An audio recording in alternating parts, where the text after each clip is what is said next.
welcome back. It's time for a day 205 post-bariatric surgery update.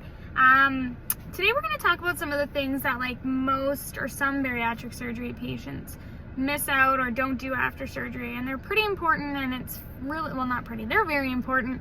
I mean, follow all the guidelines that you're given because they're given to you for a reason. Obviously every program's different, but it's really important you do your best to follow as much as you can. And in my personal opinion, some of the biggest things that you could do that are gonna impede your ability to not only be successful, but maybe even impact your health. Number one is gonna be take your vitamins and supplements.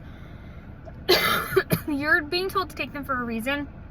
And it's really because the way that your body is going to absorb nutrients now is going to be very different than it was pre-surgery, and you're not going to get as much nutrients from the food you eat, plus you're not eating as much food as you were. So you need to get those nutrients in another format, and that is going to be via your vitamins and supplements. And if you can't commit to getting these lifelong, it's really, really important that you do. So make sure you're getting your vitamins and supplements. Number two is follow your plan that you're given. Make sure you're eating what you're supposed to be eating.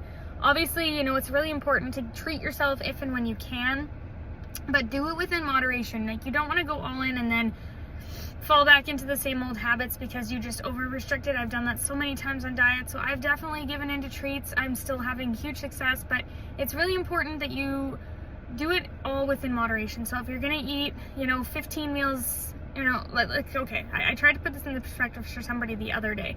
It's okay, you eat 7 times a week, 3 meals, 4 meals a day, let's just say. So on average, the average person's eating 21 meals.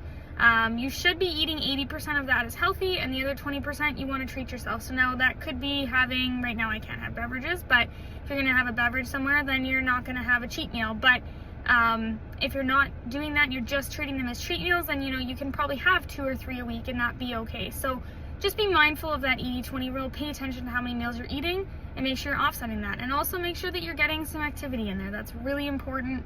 And there was one other thing, and I can't remember what it was, but just listen to your program. Make sure you're doing all the things you're supposed to be doing, getting your body moving, eating what you're supposed to be eating, and you'll have a lot of success. And just be positive. Positivity is key. So thank you guys for following along. Like and subscribe, and we'll be back tomorrow. Bye guys.